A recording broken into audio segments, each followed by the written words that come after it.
Hello everyone, welcome on Biology Blaze. And guys, now we are going to discuss dicot and monocot plant में पाए जाने वाले seeds के बारे में 20 वेरी इंपॉर्टेंट क्वेश्चंस, जिसमें अभी तक के जो टीजीटी, पीजीटी और जीआईसी एंड असिस्टेंट प्रोफेसर के जो एग्जामिनेशन हुए हैं, जो भी क्वेश्चंस आए हैं, ये जस्ट उन क्वेश्चंस का एक कलेक्शन है जो 20 क्वेश्चन के थ्रू आपको मैं एक्सप्लेन कर रहा हूँ। तो सिंपल सा थोड़ा सा पहले देख लेते हैं कि मोनोकाट एंड डाइकाट प्लांट में सीड का क्या स्टेटस होता है। देखिए, दो प्लांट हो गए, एक मोनोकाट और एक डाइकाट। ये एंजियोस्पर्म के दो सब डिविजन्स हो गए और इनमें दो टाइप के सीड्स मेनली होते हैं। ठीक है, हर एक ग्रुप में दो टाइप के सीड्स और टोटल दो टाइप के ही सीड्स होते हैं। कैसे करके देखते हैं। सीड्स आप डाइकाट की बात करें तो उसमें सबसे पहले नॉन एंडोस्पर्मिक और एंडोस्पर्मिक सीड्स आएंगे। इसी तरीके से मोनोकाट की बात करें तो उसमें भी आपके नॉन एंडोस्पर्मिक और एंडोस्पर्मिक। बट डिफरेंस क्या है, देखिए यही दोनों सीड्स डाइकॉट और मोनोकाट में होते हैं। अगर हम डाइकॉट में देखेंगे तो ज़्यादातर सीड्स जो है नॉन एंडोस्पर्मिक है, मतलब जो फूड मटेरियल है वो आपका एंडोस्पर्म की फॉर्म में प्रेजेंट नहीं है। ठीक है, और दूसरी कैटेगरी है एंडोस्पर्मिक सीड्स की। कुछ सीड में फूड मटेरियल एंडोस्पर्म की फॉर्म में प्रेजेंट होता है।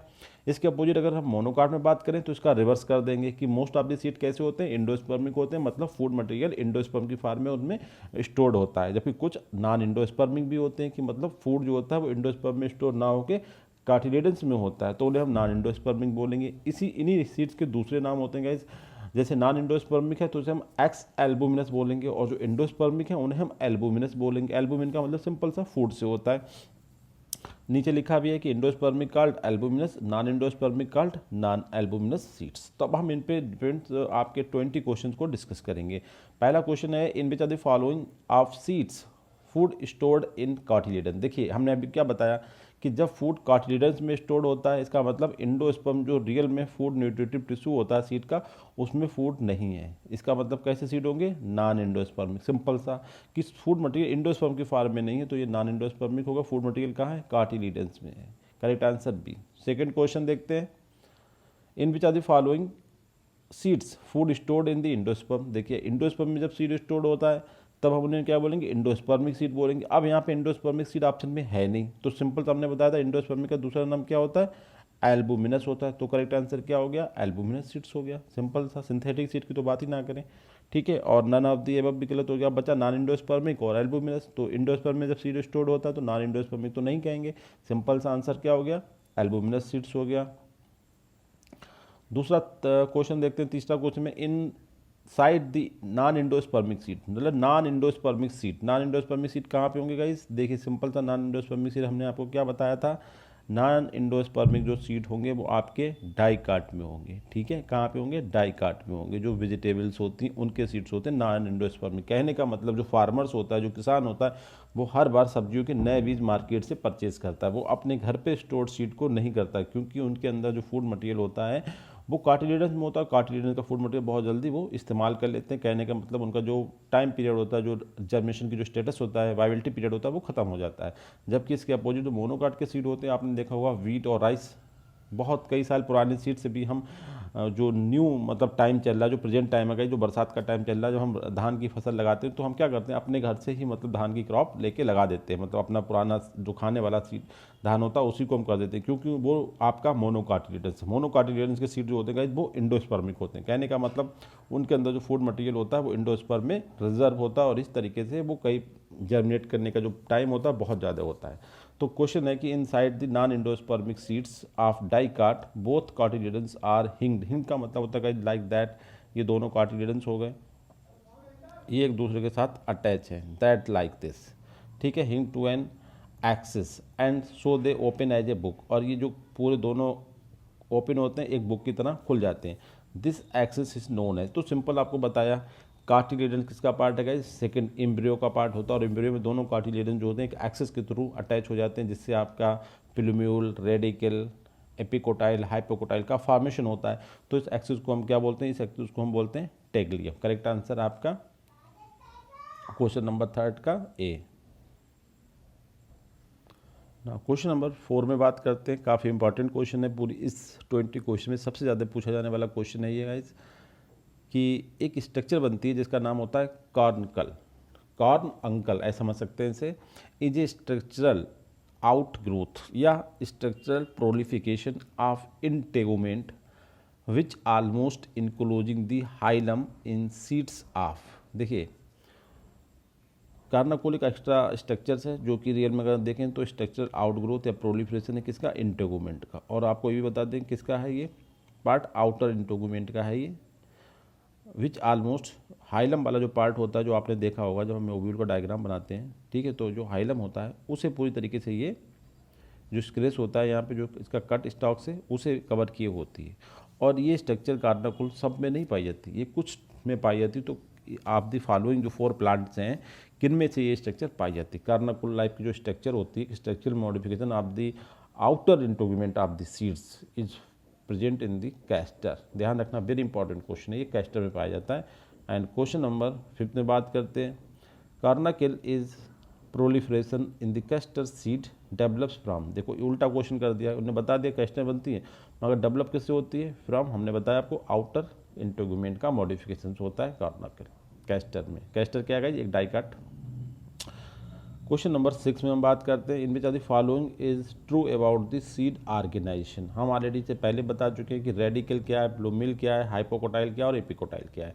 तो इन 4 की जो डेफिनेशन है गाइस हम उसे डिस्कस करते हैं कि radicle lies next to the micropyle and it is pointed end of the tigellum. जो एम्ब्रियो वाला पार्ट है उसका पॉइंटेड जो होता है एक्सिस, उसका जो पॉइंटेड एंड होता है जो कि कार्टिलेज से बाहर निकला हुआ होता है, और appear a pouch like expansion of seed coat. जैसा लगता है कि पूरे जो सीड कोट है इसका एक पाउच लाइक एक्सपेंशन है, उसी को हम रेडिकल बोलते हैं। बिल्कुल सही डेफिनेशन है। दूसरा है आपका प्लोम्यूल, इट इज ए पैपरी स्ट्रक्चर है, फीदरी है, एंड ऑफ टिग्लियम। देखिए टिग्लियम के 2 एंड होते हैं, एक रेडिकल कहलाता है, दूसरा प्लूम्यूल कहलाता है। ये क्या बनाता है, सूट का फॉर्मेशन करता है, बिल्कुल सही बात है। दूसरा देखते हैं हाइपोकोटाइल, ये भी उसी का पोर्शन होता है। देखिए एक स्ट्रक्चर ऐसे करके है, ठीक है, तो इसका एक एंड ये हो गया टिग्लियम का, ये इस तरीके से एक रेडिकल और प्लूम्यूल हो गया, दूसरा कुछ इस तरीके से स्ट्रक्चर्स होती हैं। तो इसमें से एक हाइपोकोटाइल हो जाएगा और एक एपिकोटाइल हो जाएगा। अब हम देखते हैं hypocotyl, portion of tigellum between the cotyledonary node. Node का मतलब जहाँ पर ये पॉइंट होता है, दोनों के एरिया बराबर बराबर डिस्ट्रीब्यूट होने के बाद जो नोब बनती है उसे कहते हैं cartilage node and radical. Radical ये वाला पोर्शन, तो इसके बीच का ये वाला पोर्शन जो है रेडिकल और नोड के बीच, इसे हम क्या बोलते हैं, हाइपोकोटाइल बोलते हैं। सेम इसके नीचे कार्टिलेज नोड और आपका प्लूम्यूल के बीच का जो पोर्शन होगा, ठीक है, उसे हम क्या बोलेंगे, उसे हम एपिकोटाइल बोलेंगे। तो बिल्कुल सही बात। देखिए एपिकोटाइल जो प्लूम्यूल वाला पार्ट होता है, ठीक है, जो सूट का फॉर्मेशन करता है वही, और कार्टिलेज नोड के पोर्शन का बीच को हम एपिकोटाइल बोलते हैं। ये स्टेम वाले पार्ट की बात करते हैं। और हाइपोकोटाइल से हम बात करते हैं रूट वाले, मतलब नोड और आपका रेडिकल के बीच का जो पोर्शन होता है वो हाइपोकोटाइल कहलाता है। Very important these 4 point that explain the structural organization of the seed. So correct answer आपका ई, बिल्कुल करेक्ट एक्सप्लेनेशन है about this 4 structures. Now rudimentary roots, जब सीड होता है, सीड के अंदर जस्ट जर्मिनेशन स्टार्ट होता है तो 2 स्ट्रक्चर डेवलप होते हैं। एक आपका सबसे बाहर की तरफ रेडिकल निकलता है और एक नीचे, ठीक है, सबसे पहले रेडिकल निकलता है। तो ये रूडिमेंट्री रूट्स जो होती हैं, सबसे पहले देखिए रूट आएगा, रूट से आएगा तभी तो वो एब्जॉर्ब करेगा मटेरियल, तभी फिर सूट का फॉर्मेशन होगा। तो रूडिमेंट्री रूट का मतलब क्या हुआ, सिंपल सा रेडिकल से इसका मतलब होता है, आपको ध्यान रखना पड़ेगा रेडिकल। क्वेश्चन नंबर 8 में बात करते हैं, इनमें following is responsible for origin of all structure like radical, plumule, hypocotyl and epicotyl. मतलब एक सिंपल सा ऑर्गेनाइजेशन है कि कौन सा ऐसा पार्ट है जो इन सभी स्ट्रक्चर की ओरिजिन के लिए रिस्पॉन्सिबल है, जैसे कि radical, plumule, hypocotyl and epicotyl. तो आपने देखा टिग्लियम जो पार्ट होता है वो किसका पार्ट था गाइस, वो एम्ब्रियो का पार्ट था, जो एम्ब्रियो सीड का दूसरे नंबर का पार्ट होता है। तो यहाँ पे लिखा हुआ है टिग्लियम जो कार्टिलेजनरी एक्सिस होता है, इसी से सबका फॉर्मेशन होता है, ठीक है। करेक्ट आंसर आपका 8 का सी। क्वेश्चन नंबर 9 में बात करते हैं, व्हाट इज पेरिस्पर्म। काफ़ी इंपॉर्टेंट क्वेश्चन है। पेरिस्पर्म नॉट जनरल प्रेजेंस, हर कहीं नहीं पाया जाता है। अब बात आती है कि पेरिस्पर्म है क्या, प्लूम्यूल का पार्ट है, रेडिकल का है, न्यूक्लियस का है या कर्नेल का। कर्नेल तो पता है कि सीड कोट के अंदर जितना भी कंटेंट होता है वो कर्नेल कहलाता है। अच्छा, न्यूक्लियस जो हमारा न्यूट्रिटिव टिश्यू होता है कुछ सीड्स में, ये बिल्कुल खत्म हो जाता है, इसका केवल जस्ट ए रेमनेंट प्रेजेंट होता है, उसी को हम बोलते हैं पेरिस्पर्म। तो आपको ध्यान रखना है, it is remnant of nucleus, ठीक है। करेक्ट आंसर आपका 9 का C. Perisperm is related to which part of the seed. Seed के किस पार्ट में ये देखने को मिलता है, न्यूक्लियस का तो पार्ट होता है, न्यूक्लियस का बचा हुआ ये रेमनेंट होता है, बट ये होता किस में, कहाँ पे दिखता है हमें, ये सीड कोट में दिखता है। Correct answer A. Question number 11 बात करते हैं, perisperm is reported in which plant. तो पेरिस्पर्म किस में पाया जाता है, हमने कहा ना जनरल नहीं, स्पेसिफिक प्रेजेंस है, कैस्टर, पपाया, ग्राम, कोकम्बर। तो आपका जो ये होता है ये आपका कैस्टर में पाया जाता है। करेक्ट आंसर आपका ये, देखिए हमने कार्नाकल भी बताया था, वो भी आपका कैस्टर में था, और ये पेरिस्पर्म भी कैस्टर में है। इसके अलावा कैस्टर सीड आल्सो शोज कार्नाकुल लिखा ना, ये दोनों स्ट्रक्चर बहुत ही इंपॉर्टेंट है। ना क्वेश्चन नंबर 12 में बात करते हैं, the cotyledons are thin and acting as a food sucking organ in which type of seed. Cotyledons क्या होते हैं गाइस, आर थिन होते हैं, और फूड सकिंग या acting as a food sucking organs in which type of seed. देखो एक simple सी बात है, जब फूड मटेरियल अगर कार्टिलेडन में स्टोर होता तो वो कभी फूड सकिंग का आर्गन का काम नहीं करते। अब यहाँ पर कह रहा है कार्टिलेडन जो होते हैं फूड सकिंग आर्गन काम करते हैं, इसका मतलब न्यूट्रिटिव टिश्यू कौन है यहाँ पे, इंडोस्पर्म है। इंडोस्पर्म में जब फूड मटेरियल स्टोर है तभी तो कार्टिलेडन जो है सकिंग आर्गन का काम करते हैं। और जिन सीट में इंडोस्पर्म के अंदर मतलब फूड मटेरियल स्टोर होता है तो हम उन्हें क्या बोलते हैं, उन्हें हम इंडोस्पर्मिक सीट बोलते हैं। अब सिंपल सा आंसर में इंडोस्पर्मिक सीट है नहीं, तो इंडोस्पर्मिक सीट का दूसरा नाम क्या होता है, एल्बुमिनस सीड्स होता है। सिंपल सा आंसर, करेक्ट आंसर ये हो गया। ना क्वेश्चन नंबर 13 में बात करते हैं, देखिए अभी हाइपोकोटाइल और एपिकोटाइल की बात तो सुनी थी हमने, अब एक टर्म आया मीजोकोटाइल। मीजोकोटाइल या फर्स्ट इंटरनोड, मतलब वो रीजन जो कि कॉर्डिनेट नोड और बेस ऑफ कोलेप्टाइल के बीच में होता है। कोलेप्टाइल का टर्म आने से आइडिया हो गया कि ये मोनोकाट प्लांट की बात कर रहा है, मोनोकाट सीड की बात कर रहा हूँ। मोनोकाट के सीड कौन से होते हैं, मोनोकाट के सीड होते हैं इंडोस्पर्मिक सीड। अब ऑप्शन में देखें मोनोकास्टर को निकाल दिया जाए, ये कोकोनट, बाकी तीनों ये मोनोकाट्स हैं, तब आंसर क्या होगा, इस मीजोकोटाइल जो प्रेजेंट होता है वो आपका प्रेजेंट होता है मेज में। ध्यान रखना, मेज और मीजोकोटाइल, ठीक है। नाउ अब what is best explanation about the coconut fruit. Coconut का जो फ्रूट होता है वो आम की तरह होता है ड्रूप कैटेगरी में, ठीक है। अगर उसकी कैटेगराइजेशन करें तो वो क्या आएगा, ड्रूप आएगा। अब उसका जो आपने देखा होगा 3 पार्ट में डिवाइड होता है, उन तीनों पार्ट का जो करेक्ट एक्सप्लेनेशन है वो कौन से ऑप्शन के थ्रू करेक्ट हो रहा है। देखिए इसमें सबसे सही ऑप्शन है शाइनिंग ब्राउन थिन एपिकार्प, ठीक है, ऊपर वाला फाइब्रस मीजोकार्प जिसे हम इंडोस्पर्म बोलते हैं, और आपका हार्ड सेल्ड, अंदर भी इसका हार्ड सेल्ड इंडोकार्प होता है। तो करेक्ट आंसर आपका सी, ध्यान रखना तीनों का सही से, thin epicarp, fibrous mesocarp, hard sailed endocarp. तो हार्ड सेल्ड इंडोकार्प जो होता है जो हम खाते हैं, ठीक है। तो ये आपका सबसे बेस्ट एक्सप्लेनेशन है about the coconut fruit. And now question number 15 में बात करते हैं, seed of which plant shows 3 eye like scars. ये भी बड़ा इंपॉर्टेंट क्वेश्चन है गाइस, किस प्लांट के सीड 3 मतलब 3 आइज लाइक इस तरीके के स्ट्रक्चर उसके ऊपर अपीयर होते हैं। 3 eyes like scars on the shell, shell मतलब जो ऊपर टेस्ट है, बिलो विच कार्टिलेडन्स प्रेजेंट, और उन्हीं के नीचे कार्टिलेडन्स पाया जाता है। ऐसा देखा जाता है, ऊपर से हमें 3 आइज लाइक स्केयर देखने को मिलते हैं। तो ये जो है किसके सीड की क्वालिटी गाइस, ये आपके कोकोनट के सीड की क्वालिटी है, कोकोनट के सीड की क्वालिटी है, नारियल इसे बोलते हैं। Now question number 16, in which of the following plant seeds possess curved embryo.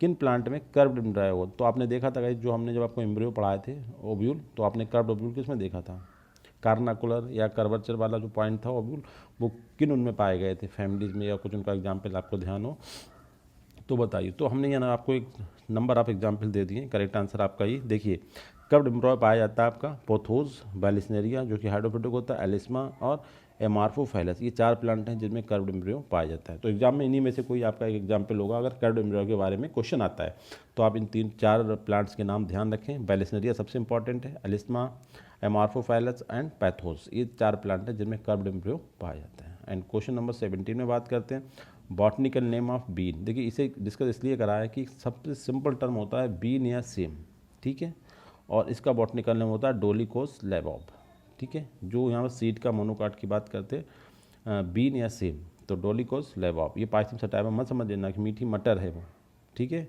तो Dolichos lablab is the botanical name of the seed या सेम, एक ही चीज़ होती है। क्वेश्चन नंबर 18 में बात करते हैं the botanical name of plum. Plum का मतलब होता है बेर, ठीक है, इसका बॉटनिकल नेम होता है प्रूनस डोमेस्टिका। सिंपल सा आंसर यहाँ पे बिल्कुल क्लियर दिख रहा है, प्रूनस डोमेस्टिका। मगर जब एग्जाम में क्वेश्चन आएगा तो प्रूनस के साथ ही स्पीसीज डिफरेंट कर देते, तो आप ध्यान रखना डोमेस्टिका, ठीक है। प्लम, प्लम मतलब घरों में बेरी लगाई जाती है, इस तरीके ध्यान रखना प्रूनस डोमेस्टिका को। ना बहुत ही important, vivipary is a characteristic of, आपको सबको पता है दलदली भूमि वाले होते हैं जहाँ पे मास, तो ऐसे प्लांट को क्या बोलते हैं, हम हेलोफाइट्स बोलते हैं। करेक्ट आंसर बी, हेलोफाइट का कैरेक्टरिस्टिक है बीबी पेरी, जिसके अंदर फ्रूट के अंदर ही सीड का जर्मिनेशन स्टार्ट हो जाता है। नाउ क्वेश्चन नंबर 20 में बात करते हैं, the plants whose seeds are known to have longest viability period, मतलब जिसके सीड्स में बहुत लंबे टाइम तक वायबिलिटी पीरियड है, कहने का मतलब एक लॉन्ग टाइम स्टोरेज के बाद भी उनसे हम न्यू प्लांट का फॉर्मेशन कर सकते हैं आफ्टर सोइंग अगर उन्हें खेत में डाल दें फील्ड में तो वो उनसे नए प्लांट का फॉर्मेशन हो जाता है। तो आप देख सकते हैं पपाया, लोटस, बाजरा, लेडी फिंगर। तो अगर हम देखें तो आपकी वेजिटेबल्स हैं और ये आपका एक फ्रूट्स है। अब बचा लोटस। तो लोटस के सीड्स होते हैं गाइस एक लॉन्ग टाइम तक, जिसे हम ताल मखाना बोलते हैं, उसे हम लोटस ही बोलते हैं, मगर वो लोकल एक्चुअल में लोटस होता नहीं है। मगर लोटस के सीड्स भी कुछ इसी तरीके का अपीयरेंस देते हैं आफ्टर, जब उन्हें हम रस्टिंग करते हैं, जब उन्हें हम गर्म करते हैं, तो जो लोटस के सीड्स होते हैं उनकी लॉन्गेस्ट वाइबिलिटी पीरियड शो करते हैं among these 4 plants. So correct answer आपका होता है बी। ठीक है, इसे एक बार फिर से देख लेते हैं, B. Thank you very much guys and finally I goes to all, please subscribe my channel Biology Village. Thank you very much guys.